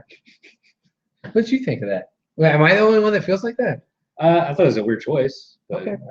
It didn't make me stutter like that. But, No? Okay. it was all right. I mean, because like this whole episode was basically a big hardcore match. True. That's all it was. Okay. Well, then, Son of Havoc wins. Right. Here comes the big twist. Right. The unique opportunity. Yes. You either get to have this briefcase full of money, which is 250. Fake. Yeah. Well, it was fake. It was 250,000. Right. I didn't count it, but yeah. Right. Well, that's You what I gotta said take, it was. you gotta take it for Well, it. Right? you should. Yeah. But I was like, oh, okay, 250,000. That's a lot. That's more than what we have. But when you compare it to Brock Lesnar's 2.5 million, and Mark Hunt's 1 million, which I don't know if that's what actually he got paid. But like, I thought that Or UFC's 4.8 billion. yeah, 4.8 billion. I thought 250,000 sounded a little low. I mean, sure, a schmuck like you and me, like, okay, I would get my ass whooped by Brock Lesnar for 250,000. Okay, like it wouldn't even take $1 million. I wouldn't even do $1 million. Yeah, I'm over. Like You're going down. You're not negotiating right at all. 250,000 is a lot of fucking money for me. Okay, but for That pays a lot of bills. yes, in the world of fantasy professional fighting, that sounded a little low to me. Right. But whatever. Okay, so either you can have a shit ton of money, or It's probably 250,000 pesos. oh god, then that's even worse. That dude, those weren't American dollars. Did you see him? They weren't real dollars. Yeah, that's what I'm saying. It was. I think that Dario was. It was face on him. Dario money. Yeah, that's what it was. Dario's face on him. But anyway, it was either that or you get a shot at the title. At Ultima Lucha Trace a year from now. Yes. Right, Ultimate Lucha Trace. Which I mean, I guess okay, that sounds good. Spoiler, I guess we're having another one. Yeah. Honestly, I would have taken the money. Like, okay, a title Well, shot. because you're a broke ass Mexican. That's why. Well, maybe that's true, but I And mean, you don't care about pride and glory and championships. I guess so. I mean, I don't know. Like to me, I felt like he could have taken either and be justified for either by saying, "Well, I'll take the money because I know I'm going to get a title shot eventually anyway because I could whip anybody's ass." You know, and why are you going to make me wait a year when I could be, you know, the champ 2 weeks from now? You know, I just proved that I could beat, you know, 2 guys in one night. You know, like that type of thing. Like I expected that to happen. But no, he chose the title. Okay, cool. He's a face. That's why. Yeah, I guess so. Yeah. So, all right, fine. But then there's the twist. The twist was, but in order to claim your prize, since you chose, you know, this, you still have to beat another opponent. Okay, well, who's the next opponent? None other than legendary luchador Dr. Wagner. Junior. Right. Accompanied by Famous B. 423 Get Fame. Yeah, that was awesome. That is real number 4, Shay. Yeah, 423 Get Fame. You could call it. Call it. Yeah, you can leave him a message. I wonder if I ever got back to Chris on that. don't know. Okay, so what'd you think about this? The twist. Were you happy with the twist? Sure. I mean, it's Dario being Dario. Okay. I knew something was going to be up, especially when there's 2 briefcases. Yeah. Like, he wasn't just going to give him a title shot and be done with it. Right. The whole Dr. Wagner Jr. Reveal, I wasn't too familiar with him, so You don't care because you don't know him. like I know the name, Yeah. but like I never seen him or seen him wrestle or anything. Yeah. It's a crazy white boy. I don't know these things. Well, I'm a bad Mexican. I haven't followed enough actual Mexican wrestling to even say that I would have recognized him from anywhere. But I did recognize the name. I do know that he's, you know, pretty legendary. So, Like I didn't think I knew about a junior. Like I knew Dr. Wagner. I knew that was a name. Yeah, Like, yeah. I knew it's a luchador. Yeah. But a junior, I wasn't too sure. I mean, I was kind of excited to see this guy because, oh, okay, Dr. Wagner. Okay, cool. Junior. So I was excited, and I was especially excited about Famous B getting an actual serious client and have his serious client get a win, a big win, at Ultima Lucha against Son of Havoc, who's been a perennial face on the show. So, but all in all, for the first installment of Ultima Lucha, okay. Did it feel special to you? It felt like it could have just been another episode. It feels like Ultima Lucha Dos could have started next week, and that this could have just been another episode leading up to. Yeah, I agree. Okay. I think next week and the week after that, I think it's because you're going to see more matches. Because this was literally just one segment if you think about it. Yeah. Yeah. So. Well, okay. You want to talk about tournaments? We have another tournament coming up. Mm-hmm. The Cruiserweight Classic. Yes, sir. All right. You said that you watched the bracketology special on the network. I did. I did not. Oh, you suck. I know. I suck. I'm sorry. Tell us what you think. Man, I'll shut up. I mean, they just did a good job of, like, for the 2 people out there that weren't already waiting and excited for the stupid thing to start, this would have done it for you. Oh, yeah? I think. It was a good, again, making it feel important, making it feel legit, making it feel big, like a I hate to say legit sport, but that's what it's making it feel like, you know. Yeah. It's it had Morrow and Debray, Yeah. on the on the Fox Sports desk, pretty much. If you see, what I'm talking about On the SB desk. Yeah. Yeah. And then they would cut to Corey Graves behind, like a big what's the word I'm looking for? Just a big board that has like all the brackets and everything, and they were like bringing up different fighters, and they're saying like a screen, like an interactive screen. Yeah. Okay. A Titantron. There you go. A TV. I've been talking too long, and I'm just getting stupid. So yeah, Say something stupid. those big things Whoa. on the wall. Oh. Yeah. Not those big. What? What? What? What? Oh, you just stepped in a hole. Oh, I know. So anyway, yeah, Corey's basically the bulk of the show is Corey doing spotlights on most, not all of them, but most of the. Not all of them, because they're not all important. Dude, it was like a 2-hour show. What, really? Yeah. The whole thing was 2 hours. Something like that. It was like an hour and a half, 2 hours. Stuff. And they Okay. spent time because they were introducing potentially a lot of people to these fighters. Yeah. I keep calling them fighters because it makes me feel like I'm talking about a legit thing. Yeah. Yeah. Was Yeah. Kenneth Johnson one of the ones that they highlighted, or was he one of the ones that they ignored? I don't think so, Oh, but maybe they do. maybe you don't remember. Okay. They talked about Ibushi. They talked about Zack Sabre Jr. Oh yeah. Gallagher. I can't remember his first name. No. Yeah. Anyway, Yeah. of course, they talked about Tajiri, and they had a really cool segment with the Brian Kendrick. The Brian Kendrick. The Brian Kendrick. They talked about his past and him. Yeah, because a lot of these stuff when they're talking doing the spotlights, you know, kind of like on UFC where they have like the camera sit down interviews. Yeah. They're doing a lot of that. Okay. With these guys, and one of them was Brian Kendrick, and Brian was going off about how this is his last chance to prove that he can make it and this and that, and they show a lot of footage of him back on SmackDown and how he came to be where he's at. It was really cool. And then Cool. and after that, they cut back to Debray and Morrow on the front, and Kendrick was next to him, and him and Debray had a nice back and forth about training together at Shawn Michaels Academy. Yeah. Okay. And they both had their first match against each other.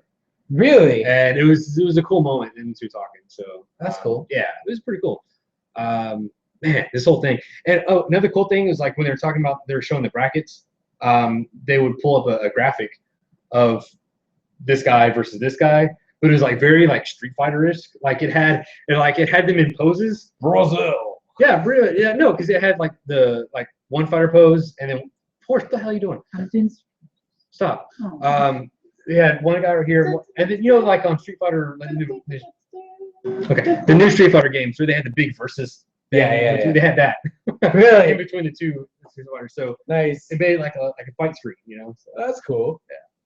but man, if you're not excited for this cruiserweight, I don't know what to tell you. Simple as that. All right. Well, I'll probably have to actually go and watch that because you've got. Shit! It starts tomorrow, dude. Oh shit! After NXT, Finn Balor versus Nakamura. So. Yeah. Finn Balor was a Nakamura. Well, okay, NXT. Did you watch last week's NXT? I did, but I slept since then. Okay, I watched. That's my disclaimer. I watched it as well. One thing, let's go ahead and bring this up. I talked about Rhino earlier this show. Rhino made a comeback, made a return. Okay, cool. Yeah. Here's the thing about that. Like we had the Hype Bros versus Blake and Murphy. So I was already not paying attention to this, and then I hear a commotion, and I turn around and you see this dude Rhino running in here and goring everybody. Yeah. Obviously, it was a surprise. Like, right. I didn't hear anything about that. Yeah, I mean, nobody is keeping tabs on Rhino to leak information about Rhino. Well, some people like to do spoilers, and we don't hear from that. Nobody said anything to us about spoilers leaking. So there you go.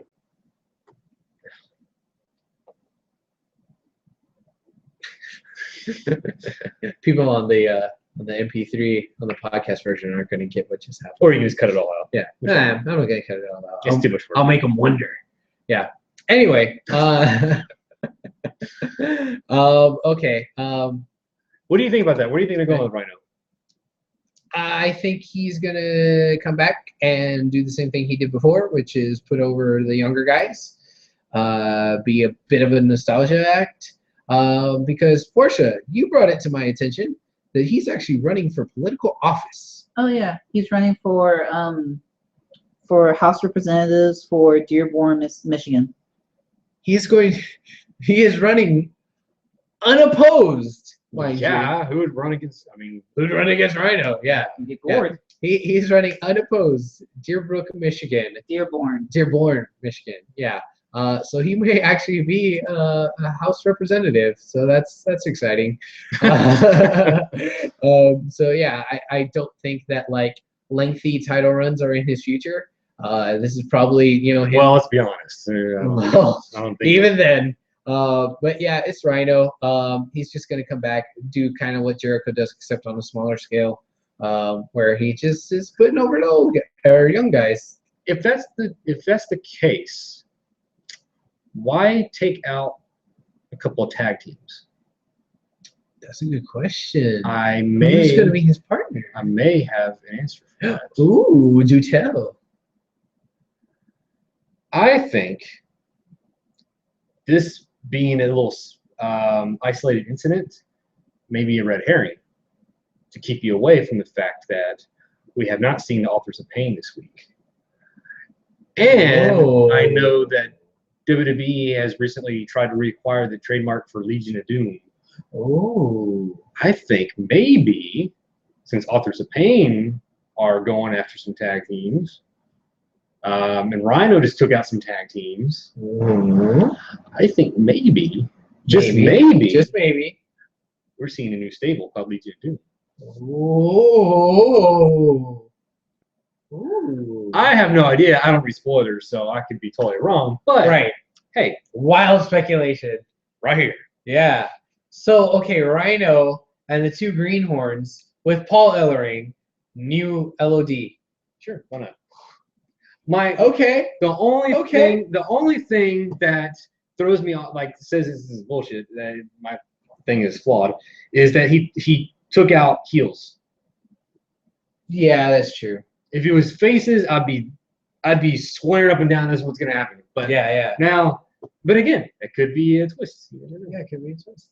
Hype Bros aren't heels. I mean, in your eyes, I know they are, but the Hype Bros aren't heels. But they took out the heels too. They took out like Murphy. Well, yeah. Okay, well then he took out both a face and a heel team. There you go. So it's So neutral. that maybe We don't know. Yeah. Who was in the wrong place at the wrong time? Yeah. Thank you, Portia. Yeah. All right. Another thing from NXT. I guess we're just gonna have to see how that plays out. We had the Revival versus American Alpha. Alpha? American Sika and Alpha. Alpha. Michael. Flack. No, American Alpha. There you go. Michael. American Alpha, Michael. What'd you think about this match? It was good. Like, unfortunately, it might have been too much of a good thing. I don't know. I kept going in and out of caring. Yeah. You've had too much of the chocolate cake as a fat kid? I guess so. Yeah. I don't know. I mean, I was liking what I was watching, but I wasn't like hooked on everything I was seeing. I like the fact that they drug out that first fall. Like they worked for it. Right. It's not like where you have like a clothesline and you pin them. Right. Yeah. Or something like that. Yeah, like in those like fucking 5-on-5 matches where Yeah. people just get eliminated willy-nilly. No, I think as much as that match was hyped up, I think a little bit of a better match was Bayley versus Alexa Bliss. I wholeheartedly agree. I think that's a hidden gem, if you will. I don't think they really spotlighted that a whole lot. And I was actually comparing this to way back when it was Sasha versus Becky in NXT. Okay. And I remember that match. I was thinking, damn, that would be a good breakout match for Becky. And it kind of did, but they really didn't really, Becky's worse. She's on the main roster, but Right. I think this could possibly maybe do something for Alexa. Okay. For what it did for Becky, because both these ladies they put on a hell of a match. Which, let's be honest here, Alexa, even though I feel like she's just as talented as the other 4 horsewomen, I think she's been kind of overshadowed. Maybe because she's like the generation after, because you had the generation of Emma and Paige. She was the end of the beginning. Yeah. You want to go on that little Yeah. that theme. Yeah, she's kind of like the 3rd generation of awesome NXT women wrestlers. So she might be the next one up to kind of fill Like that. her and Carmella. Carmella, maybe Bailey or Parazzo or something like that. Purrazzo. Yeah, Greatest jobber ever. yeah. And then maybe Liv. You threw Bailey in there. That's weird. I consider her first generation. Did I say Bailey? Yeah. Mhm. Did I? Yeah. I don't think I meant to say Bailey. Well, you did. I did. Sorry. Yeah, whatever. Maybe you meant Ember Moon. Who? Athena. Oh, Who? she'll probably be fourth generation.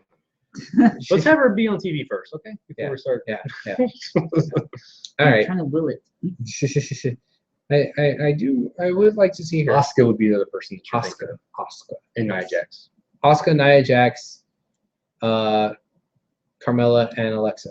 And plus, Alexa has been as managerial, Right. half wrestler, half manager type thing. But now I think they're kind of pushing her forward. Yeah. I feel like she's really found herself now that she's this heel character and got rid of the sparkle stuff. Because I felt like her sparkle character was a little bit too much like Bailey's. You know? Mhm. Now that she's a heel, I think she's really coming to her own.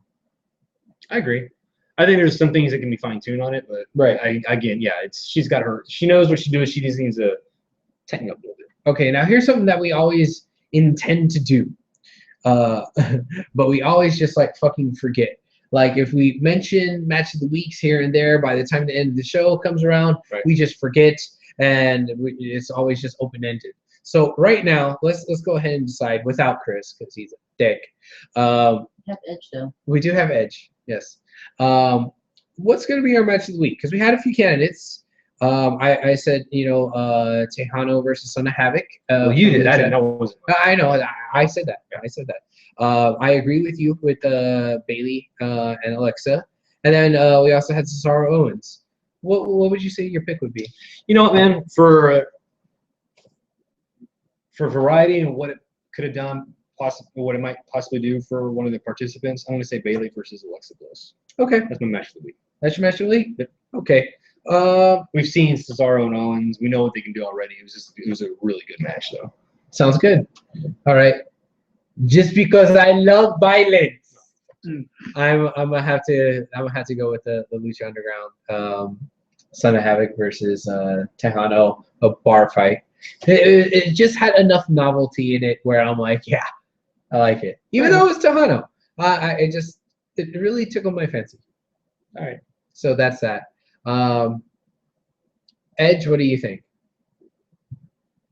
I like Alexa versus Bill. Oh, there you go. Thank you, Lil Edge. A little voice You're projection. welcome. Yeah. He's had a cold. Apparently. Yes. I don't know. That's what happens when you miniaturize them. Ah, yes. Yeah. Yes. Oh, this daddy. Okay. Is that a show? Oh, is it? I don't know. Well, Portia, was there anything, listeners, that we need to know? Anything that was chimed in whilst we were yapping? No, they're being shy, but I did find out that Dr. Wagner Jr. is 50, so he's in Sting territory. Maybe it was Junior that was always in WCW. If he's already 50, then yeah, it would have been. I knew there was a Dr. Wagner somewhere floating around there. But Yeah. whatever. Okay. Yeah. Cool. Yeah. And you've never found the tweet that Chris is alleging from via. He responded to us. What did he say? Let me see if I can find that quick here, because he's got to defend himself. Oh yeah. Defend yourself. Dick. The Mohegan Sun leaked an image for the SmackDown show. The Mohegan Sun. Okay. They always leaking stuff. I guess they need to plug up that leak. Shoot. But that's not WWE that leaked it. It was the Mohegan Sun. Yeah. They don't know what the hell they're talking about. Yeah. All right. Okay. I guess that's the show. Thank you so much for joining us. And next week, that's the last week of before we have the friends. Right? We need to announce this now. Oh. Now? Yeah, because next week is the live Next SmackDown. Tuesday is the next. Right. Oh It's wow. live. So Okay. So then, what we're planning on doing is we're moving the show. Since everybody's gonna We're be like TNA around here. yeah. on TNA Right. Oh yeah, because TNA moved their show to Thursdays because now. they Yeah. know better. Yeah, they know better. So we're running away from the juggernaut of WWE. We're not going to air our show at the same time Yeah. that SmackDown is, because everybody's going to be watching SmackDown Right. at least for the first couple of weeks, as long as it's advertised as promised that SmackDown's actually going to be like a big fucking deal. So we are going to be doing our show on Wednesday nights. So same time, 8 o'clock at night, except not on Tuesday, on Wednesday. Central Standard Time. Central Standard Time, yes, because we are in Texas and we are Central Standard Time in Texas. They figured that when they say the name of the show is Houston. Houston is in Texas. Yes. They might be talking about Houston Street in New York. Houston Street in New York? Yeah. Is that where Chris is right now? Is he in Houston? Possibly. Chris is lost somewhere in Queens somewhere. That's He's wandering around in circles. A queen lost in Queens. jeez. All right. So, yeah, catch us next week on Wednesday live on the YouTubes at 8 p.m. The podcast version will be released sometime later that week, but probably Thursday, Friday. Which you can find at HoustonWrestlingRadio.com. Yes, Houston Wrestling Radio. Or on iTunes. Uh-huh. Just do a search, Houston Wrestling Radio. You can find us on our Facebook page, facebook.com/HWR and on Twitter at HWrestling for all our updates and shenanigans and whatnot. So, Hey, and if it's been a while, uh-huh. if it's been a while for you people out there, go to the iTunes Houston Wrestling Radio page. Click on the review thing. Yes. Type a little thing. If you hate us, tell us. If you like us, tell us. We want to know. No, just like us. All the time. Just tell us something. Do it for Edge. Why does it look like he's kind of has... Don't no. That's That and the bow-legged, look, Look, like he can't like his stand. like his arm can't even stay up. Look, Yeah. his arm falls back down. Look at that. Like, jeez. He's worn out. From what? What did you do to this Phoenix. guy? You have a Beth Phoenix like this? No. Okay. Then Pen pals. We mail Edge back and forth. okay. I think something in the show. Yeah, it's time to end the show. Adios, my friends. Keep it classy. Toodles. Proper culture, right there. Yeah, popular culture. Popculturerun.com. Hi, everybody from Edge. Edge can't talk. Oh. Edge can't talk. What? Edge was a great talker. It's just a fucking toy.